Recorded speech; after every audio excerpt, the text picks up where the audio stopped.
Praise the lord. యేసు రక్తమే జయము. మన రక్షకుడు మన విమోచకుడైన యేసుక్రీస్తు పరిశుద్ధ నామములో అందరికీ వందనాలు. చిన్న ప్రార్థన ద్వారా ఈ రాత్రికాల వాక్య ధ్యానం చేసుకుందాము.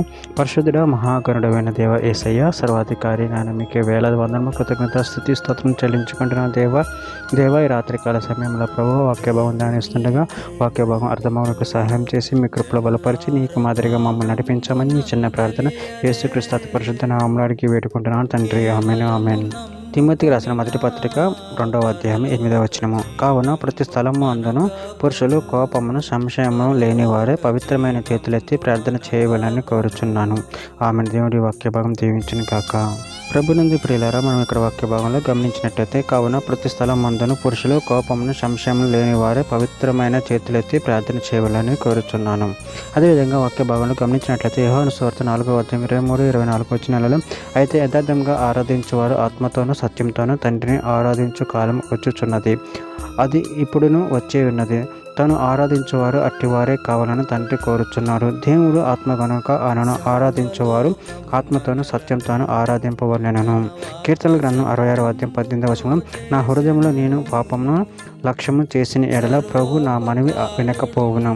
సామెతల గ్రంథం 15వ అధ్యాయం 8వ వచనం. భక్తిహీనులు అర్పించు బలులు యెహోవాకు హేయములు, యథార్థవంతుల ప్రార్థన ఆయనకు ఆనందకరము.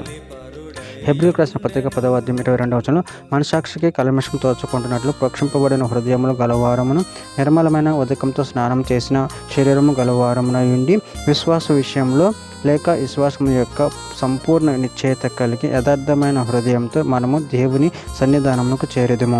యాకోబు రాసిన పత్రిక 4వ అధ్యాయం 8వ వచనం. దేవుని యొద్దకు రండి, అప్పుడు ఆయన మీ యొద్దకు వచ్చును. పాపులారా మీ చేతులను శుభ్రం చేసుకునండి, ధీమనసుకులారా మీ హృదయములను పరిశుద్ధపరచుకునండి. మత్తయి సువార్త 5వ అధ్యాయం 44వ వచనంలో నేను మీతో చెప్పినదేమనగా మీరు పరలోకమందున్న మీ తండ్రికి కుమారులై ఉండినట్లు మీ శత్రువులను ప్రేమించడి, మిమ్మును హింసించు వారి కొరకు ప్రార్థన చేయడి. చివరిగా ఒక మాట, తిమోతికి రాసిన 2వ పత్రిక 2వ అధ్యాయం 22వ వచనంలో నువ్వు యవనేచుల నుండి విడిచి పారిపోము. పవిత్ర హృదయాలే ప్రభువునకు ప్రార్థన చెయ్యి వారితో కూడా నీతిని, విశ్వాసమును, ప్రేమను, సమాధానమును వెంటాడము. ఆమె దేవుడి వాక్య భాగం దీవించిన కాక. చిన్న ప్రార్థన చేసుకుందాము. పరిశుద్ధుడా, ప్రేమగల దేవ యేసయ్య, నాయన మీరు ఇచ్చిన వాక్యాన్ని బట్టి ప్రేమ కృతజ్ఞతలు చెల్లించుకుంటున్నాను.